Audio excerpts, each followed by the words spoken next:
Kita menyambung kembali perbincangan kita. Bismillahirrahmanirrahim. Wafatu Abi Bakar As-Siddiq radhiyallahu taala anhu. Kewafatan Sayyidina Abu Bakar As-Siddiq radhiyallahu taala anhu. Kita dibawa untuk melihat pemandangan bagaimana hari-hari kewafatan Sayyidina Abu Bakar radhiyallahu anhu. Lamma ihtadara Abu Bakar radhiyallahu taala anhu, manakala hadir, yakni hadir oleh kematian, ihtadara dekati oleh Abu Bakar radhiyallahu anhu, ja'at Aisyah radhiyallahu anha, telah datang Aisyah radhiyallahu anha, fa tamassalat bi hadzal bait, maka dia membuat tamsil, dia membuat perumpamaan dengan syair ini. Dia bersyair. Ini biasa uruf atau adat orang-orang Arab. Bila mereka bercakap dengan bahasa syair, kerana bahasa syair itu lebih menyentuh perasaan dan lebih mendalam dari sudut makna. La'umruka ma yughni as-sara 'anil fata, demi umur engkau, ya, demi Tuhan yang menjadikan engkau, wahai Abu Bakar, tidak mengkaya oleh harta yang banyak. As-sara mana harta yang banyak, 'anil fata daripada pemuda. Artinya hari kewafatan ialah hari yang mana banyak mana pun harta, umur semuda mana pun dia tidak boleh memberi apa-apa hajat. Iza hashrajat yawman wa daqa biha as-sadr, apabila sesak nafas pada hari itu. Hashrajat maknanya ketika mana nafas susah untuk disedut. Wa daqa biha as-sadr, dan picitlah dengannya oleh dada. Artinya Aisyah menggambarkan bagaimana suasana apa yang dilihat ayahnya dalam keadaan yang sesak nafas. Fa kashafa an wajhihi, maka Sayyidina Abu Bakar membuka muka. Jadi masa Sayyidina Aisyah datang tu, Nabi Abu Bakar tutup muka, kemudian dia buka muka. Wa qala, dan Abu Bakar berkata, laisa kadza, bukan begitu. Artinya suasananya berbeza. Walakin quli, tetapi engkau katakanlah, wajaat sakratul maut, telah datang kesakitan kematian, bil haq, dengan sebenar. Artinya ia adalah janji Allah yang benar dan tidak ada orang yang boleh mengelak daripada sakratul maut. Zalika ma kunta minhu tahid, yang demikian itu tidaklah bagi engkau daripadanya jalan untuk lari. Tahid makna tidak ada jalan untuk mengelak. Unzuru, engkau perhatikanlah. Jadi Sayyidina Abu Bakar pesan kepada semua yang ada dalam majlis itu, dia kata, tengoklah tahu bayi hazaini, akan dua helai pakaian aku ini. Faghsiluhuma, maka hendaklah kamu basuh kedua-duanya. Wa kaffinuni fihima, dan kafankanlah aku dalam dua helai kain ini. Fa innal hayya ilal jadid ahwaju minal mayyit, kerana orang hidup kepada kain yang baru itu lebih berhajat daripada orang yang mati. Artinya Sayyidina Abu Bakar berpesan supaya dua helai kain yang ada itu dijadikan sebagai kafan, dan tambah satu helai lagi, kerana kafan 3 helai, dan kain itu kain yang sudah dipakai, dan kain yang dipakai dikafankan lebih afdal daripada kain baru. Kita kena faham kan elat yang disebut oleh Abu Bakar di sini, bahawa hak baru tu lebih diperlukan oleh orang hidup. Jadi orang mati ni tak perlulah nak pakai kain harga-harga mahal-mahal, kain baru. Jadi Sayyidina Abu Bakar pesan bahawa dua helai kain itu antara kain yang akan digunakan untuk dijadikan kafan. Wa qalat Aisyah, dan berkata Aisyah radhiyallahu anha inda mautihi, ketika kewafatan Sayyidina Abu Bakar, Aisyah berkata, wa abyadu yastasqil ghamam biwajhihi, dan putih, abyad mana putih, artinya gambaran keadaan Sayyidina Abu Bakar yang menjirus oleh ghamam, oleh awan, biwajhihi, di mukanya. Sudahlah ia putih, kemudian ianya dibersihkan oleh awan yang bersih. Rabi'ul yatama ismatul lil aramil, hujan, rabi' mana hujan bagi anak-anak yatim itu menjadi ismah, menjadi penjaga bagi aramil, bagi janda-janda. Aramil jamak armalah, armalah iaitu janda. Ini syair. Jadi memperjelaskan tentang bagaimana keadaan ataupun perasaannya ketika berada di sisi Sayyidina Abu Bakar ketika hampir wafat. Faqala Abu Bakar, maka berkata Abu Bakar, zaka Rasulullah sallallahu alaihi wasallam, dakhalu alaihi, itu artinya ambillah apa yang dibuat oleh Rasulullah SAW, wa dakhalu alaihi, dan masuk orang ramai ke atasnya, ke atas Abu Bakar. Jadi orang pun masuk untuk jumpa dengan Abu Bakar. Faqalu, maka mereka berkata, ala nad'u laka tabiban, berfirman, apakah tidak litahdid, apakah mahu kami panggil bagi engkau doktor yang zuru ilaika, yang boleh melihat kepada engkau. Sahabat tanya, nak panggil tabib ke, nak panggil doktor ke? Qala,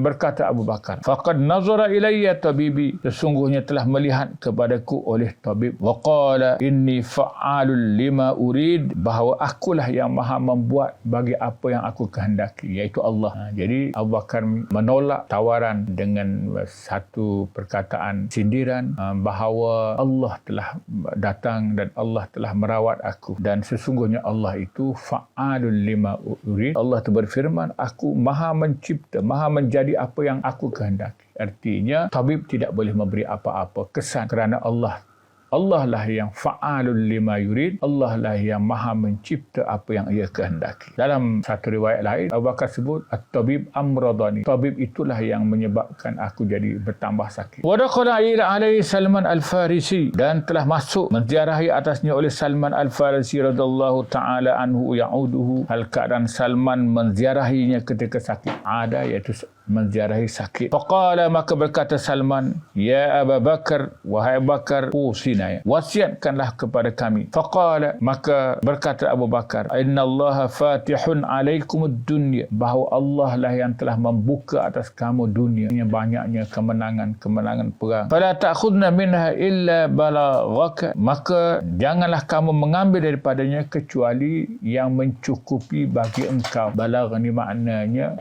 yang cukup untuk keperluan asas, cukuplah. Walaupun kamu dibuka peluang dunia yang luas bagaimana sekalipun. Ini satu daripada pesan. Wa'alam, hendaklah kamu ketahui, man shalla salata subhi fahuwa fi zimmatillah, barang siapa yang akan sembahyang subuh, dalam riwayat lain subuh berjamaah, maka ia dalam jaminan Allah. Di sana Abu Bakar juga pesan yang kedua, iaitu kena hormat ataupun kena hargai orang yang sembahyang berulang alik, sembahyang subuh berjamaah atau sembahyang subuh. Fala taghfirannallah fi zimmatihi, maka janganlah engkau batalkan jaminan Allah. Itu mana khafara, iaitu membatalkan perjanjian atau membatalkan jaminan Allah fi zimmatillah, pada jaminan daripada Allah. Artinya kamu jangan menyakiti, kamu jangan melakukan sesuatu yang tidak baik kepada orang-orang yang lazimnya mereka sembahyang subuh dan sembahyang subuh berjamaah, kerana ini adalah merupakan kumpulan istimewa di kalangan manusia, yang mana Nabi sendiri bersumpah bahawa inilah orang yang benar-benar beriman. Dan di sini Abu Bakar menjelaskan bahawa orang yang sembahyang subuh ini ialah orang yang ada dalam zimmatullah,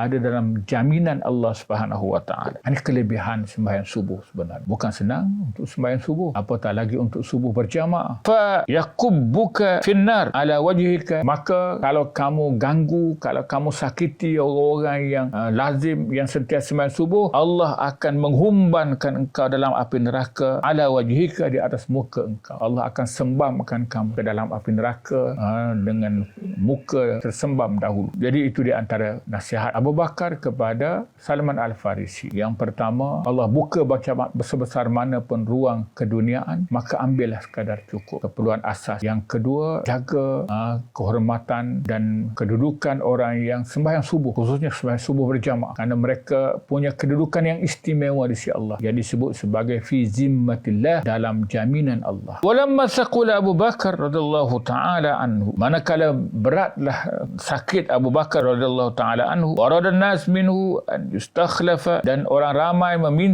menghendaki daripadanya supaya ia memilih pengganti. Fastakhlafa Umar radhiyallahu anhu, maka ia telah memilih pengganti Sayyidina Umar radhiyallahu anhu. Jadi satu daripada bentuk diangkat pemerintah dalam Islam iaitu melalui istikhlaf, iaitu pemerintah yang lalu menentukan siapa yang akan mengganti. Tetapi dalam kitab fiqh, dengan syarat yang mengganti itu mencukupi syarat. Setengah daripada syarat untuk menjadi pemerintah iaitu faqih, artinya faham tentang hukum hakam agama, itu prasyarat. Dan apabila cukup syarat, maka ianya dibaya'ah oleh al-hal wal-aqd, atau kumpulan orang-orang yang soleh, orang-orang yang punya kedudukan ataupun punya autoriti dalam Islam, membuat baya'ah. Itu cara pengangkatan khalifah. Dan sebenarnya ini adalah cara yang digunakan pula oleh kerajaan Bani Uthmaniyah. Tapi perkara yang paling penting ialah dalam kitab fiqh tersebut iaitu prasyarat, syarat. Iaitu mereka mesti faqih. Barulah boleh diangkat, dan diangkat oleh ahli hal wal aqd. Orang yang membuat bai'ah itu mesti orang yang berada pada tahap faqih, adil, dan disebut dalam kitab fiqh cara bagaimana pemimpin Islam itu diangkat melalui proses istikhlaf. Jadi Sayyidina Abu Bakar mengistikhlaf, yakni menentukan siapa pengganti, iaitu Umar radhiyallahu anhu. Kemudian selepas daripada itu ia dibay'ah oleh kalangan sahabat-sahabat Nabi. Faqala an-nasu lahu, maka orang ramai berkata kepada Abu Bakar, istakhlafta alaina fazzan ghalizan, engkau telah melantik pengganti khalifah atas kami, orang yang keras lagi bengis. Ada di kalangan para sahabat ni yang tak setuju dengan Umar, dengan beralasan dia kata Umar ni kerah. Fazzan maknanya kerah, ghalizan maknanya ghaliz, disebut iaitu orang yang payah berkira. Jadi ada sahabat yang membuat tanggapan begitu. Famadza taqul rabbika, maka apakah yang engkau nak kata bagi Tuhan engkau? Artinya kamu tak bertanggungjawab ke? Faqal, maka berkata Abu Bakar pun jawab, aku akan kata istakhlaftu ala khalqika khaira khalqi, aku telah melantik pengganti atas makhluk engkau ya Allah akan sebaik-baik daripada makhluk engkau. Jadi Abu Bakar kata aku sudah zan bahawa dialah merupakan orang terbaik. Jadi itu pemegang amanah, dia mesti benar-benar yakin bahawa orang yang dilantik itu ialah orang yang terbaik, yang akan dia jawab di hari akhirat. Tidaklah sebagaimana orang kita ni, jadi sekali orang ni terbaik, sekali orang ni terbaik, apabila dapat makan kenyang maka terbaik. Jadi itu, adakah mampu berhadapan dengan Allah apabila kita melantik seorang pemimpin? Jadi Sayyidina Abu Bakar kata aku akan berhadapan dengan Allah bahawa aku telah pun melantik pengganti orang yang terbaik di kalangan makhluk engkau. Itulah pandangan zahir, maksudnya di sisi Allah Maha mengetahui, tetapi Sayyidina Abu Bakar menyatakan keyakinannya bahawa ia melantik Umar adalah merupakan lantikan ataupun cadangan yang terbaik. Summa ursila ila Umar radhiyallahu anhu, kemudian diutuskan perutusan kepada Sayyidina Umar. Jadi Sayyidina Umar tak ada dalam majlis. Kemudian orang pun beritahu kepada Sayyidina Umar bahawa Abu Bakar sudah pun lantik dia sebagai pengganti. Faja'a, maka datanglah Umar. Faqala, maka berkata Umar, berkata Abu Bakar. Di Umar datang, Abu Bakar pun pesan, inni musika biwasiyatin, bahawa aku ni orang yang nak mewasiatkan, musika isim fa'il, aku ni nak mewasiatkan kepada engkau dengan satu wasiat. Sempat lagi Sayyidina Abu Bakar berwasiat kepada Umar yang akan menjadi pengganti bagi. Walaupun dia sahabat yang sangat akrab, tapi wasiat atau pesan ini satu benda yang sangat perlu setiap masa. Apa katanya? Ya'lam, hendaklah kamu ketahui, anna lillahi haqqan fin nahar la yaqbaluhu fil lail, bahawa bagi Allah itu ada hak pada waktu siang dan ia tidak menerima akannya pada waktu malam. Artinya kamu kena sempurnakan hak pada waktu berhak. Jangan tempoh-tempoh hak. Kalau kamu buat malam sedangkan benda tu patut buat siang, maka Allah tak terima dah malam. Wa inna lillahi haqqan fil lail la yaqbalu fin nahar, dan bahawa bagi Allah itu ada hak pada waktu malam yang Allah tidak terima pada waktu siang. Kamu jangan tempoh. Wa innahu la yaqbalu an-nafila hatta tuaddiya li faridah, bahawa Allah tidak menerima akan amal sunat hingga engkau menunaikan amal fardu. Artinya keutamaan ialah fardu. Jadi sunat itu tidak akan diterima kalau fardu tidak selesai. Dibahas oleh ahli-ahli fiqh bahawa yang tidak diterima itu kalau amalan daripada jenis yang sama. Contohnya, puasa fardu tak buat, dia buat puasa sunat, maka puasa sunat tidak diterima. Artinya tidak diterima, tidak ada pahala. Sah ke tidak? Sah. Hukumnya sah, dia buat sunat tu sebab cukup rukun syarat, tetapi tidak diterima oleh Allah. Sedekah tidak diterima kalau zakat tak beri. Sedekah tak terima kalau sekiranya nafkah kepada anak isteri tidak diselesaikan. Itu maksudnya sunat tidak diterima seandainya engkau tidak menunaikan fardu. Wa inna man saqulat mawazinuhum yaumal qiyamah, dan bahawa seberatlah timbangan-timbangan mereka yang berat timbangannya pada hari kiamat. Artinya amal-amal kebajikan membawa kepada berat timbangan di hari akhirat. Maka orang yang bersiap dengan bekal amal kebajikan, nescaya beratlah timbangan amalnya di hari akhirat. Bittiba'ihimul haq fid dunya, dengan sebab mereka mengikut kebenaran di dunia. Itu yang memberatkan timbangan. Iaitu yang pertama, pastikan benda itu benar dan ikut yang benar. Bukan agak-agak.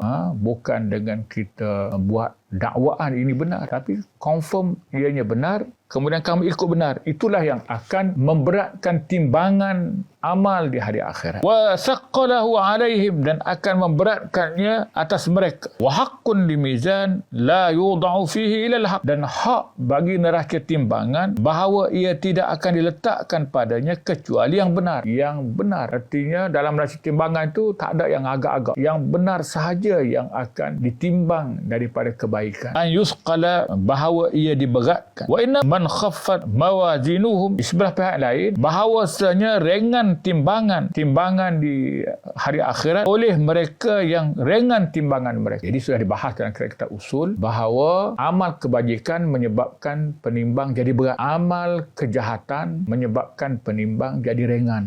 Jadi orang yang mana ringan timbangan artinya banyak jahat, nescaya dia tetap ringan di hari akhirat. Kenapa jadi ringan timbangan? Bittiba'il batil, dengan sebab mengikut perkara batil, mengikut perkara tak betul. Jadi kita kena jaga-jaga. Kalau kita ikut benda batil, maka ia akan menyebabkan neraca timbangan akan menjadi ringan. Ringan maksudnya kejahatan akan lebih banyak. Wa khiffatu alaihim, dan ringannya atas mereka. Wa haqqun li mizan la yudau fihi illa al-batil, dan hak bagi neraca timbangan bahawa tidak diletakkan padanya kecuali akan yang batil. Maknanya bagi orang yang ringan timbangannya, batillah yang menyebabkan ringan timbangan. An yukhaffa, bahawa ia diringankan. Jadi pesan Sayyidina Abu Bakar kepada Umar, pertama sebelum dia melantik sebagai pengganti dia, iaitu ingat bahawa apa sahaja yang kamu lakukan dalam kepimpinan, kamu akan berhadapan dengan timbangan di hari akhirat. Kalau kamu jadikan kepimpinan kamu ikut al-haq, maka dia akan membawa kepada beratnya timbangan. Kalau sekiranya kamu ikut batil, maka dia akan menyebabkan timbangan kamu menjadi ringan. Artinya dosa kamu menjadi lebih daripada kebaikan kamu.